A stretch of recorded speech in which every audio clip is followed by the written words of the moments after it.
അപ്പോൾ ഇന്ന് നമുക്ക് നോർമലായിട്ടുള്ളൊരു മോർണിംഗാണ്. ഇത്രയും നാളത്തെ മോർണിംഗ് അബ്നോർമലാണോ എന്ന് ചോദിക്കരുത്, കുറച്ച് അബ്നോർമലായിരുന്നു. കാരണം ഉത്സവവും അങ്ങനത്തെ കാര്യങ്ങളുമായിട്ട് വെളിവില്ലാതെ വന്ന് കിടന്ന് രാവിലെ ഏതാ ഉച്ച ഏതാണെന്ന് അറിയാത്തൊരവസ്ഥയായിരുന്നു. അപ്പോൾ ഇന്നതേ ഞങ്ങൾ എഴുന്നേറ്റതും 11 മണിക്കായിരുന്നു. അപ്പം നമ്മുടെ ലഘുഭക്ഷണം ഇന്നത്തേക്കുള്ളത് എന്താണെന്ന് നോക്കാം. എല്ലാ ദിവസത്തെയും പോലെ ചായ മസ്റ്റാണ്. അപ്പോൾ ഒരു ഗ്ലാസ് പാലിനകത്ത് ഒരു ഗ്ലാസ് വെള്ളം ഒഴിച്ച് ഞാൻ ചായ അടുപ്പിലേക്ക് വെച്ചു. ഇതെൻ്റെ പുതിയ ഡ്രസ്സാണ് കേട്ടോ. ഫ്ലിപ്കാർട്ടിൽ നിന്ന് ഞാൻ ഓർഡർ ചെയ്ത ഡ്രസ്സാണ്. പക്ഷേ ഇതിനൊരു പ്രശ്നമുണ്ട്. പക്ഷേ ചൂട് സമയത്ത് നമുക്ക് ഈ ഡ്രസ്സ് ഇടാൻ കൊള്ളില്ല. കണ്ണും തേടി ഇവിടെ ഒരാൾ കനത്ത ജോലിയില്ല.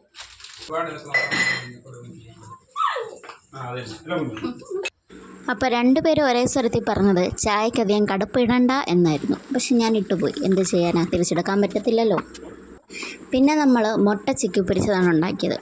ഈ മുട്ട ചിക്കി പൊരിച്ചതിൻ്റെ എല്ലാ ക്രെഡിറ്റും മഞ്ജുത്തേട്ടനായിരുന്നു കേട്ടോ. കാരണം ഇതിലെൻ്റെ കൈയൊന്നുമില്ല. കണ്ടോ, നല്ല കളർഫുള്ളായിട്ട് മുട്ട ചിക്കി പൊരിച്ച് എടുത്തിട്ടുണ്ട്. നല്ല ടേസ്റ്റ് ഉണ്ടായിരുന്നു കേട്ടോ. ഞങ്ങൾ രാവിലെ എഴുന്നേറ്റപ്പോൾ 11 മണി ആയതുകൊണ്ട് തന്നെ വേറൊന്നും ഉണ്ടാക്കാനുള്ള സമയമില്ല, വിശക്കുന്നതുകൊണ്ട്.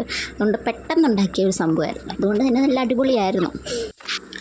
അങ്ങനെ ദേ നമ്മുടെ മുട്ട ചിക്കി പൊരിച്ചത് ഇവിടെ റെഡി ആയിട്ടുണ്ട്. കണ്ടോ, നല്ല കളർഫുള്ളായിട്ടില്ലേ, തക്കാളിയൊക്കെ ഇട്ട്. അങ്ങനെ ദേ ഞങ്ങളിരുന്ന് കഴിക്കുകയാണ് കേട്ടോ. രാവിലെ ഇതുപോലെ വർത്താനമൊക്കെ പറഞ്ഞിരുന്ന് കഴിക്കാൻ നല്ല രസമാണ്. അപ്പം ഇന്നത്തെ വീഡിയോ ഇത്രയേ ഉള്ളൂ. ബാക്കി വീഡിയോ ആയിട്ട് പിന്നെ വരാം. അപ്പോൾ അത്രേ ഉള്ളൂ. ബൈ.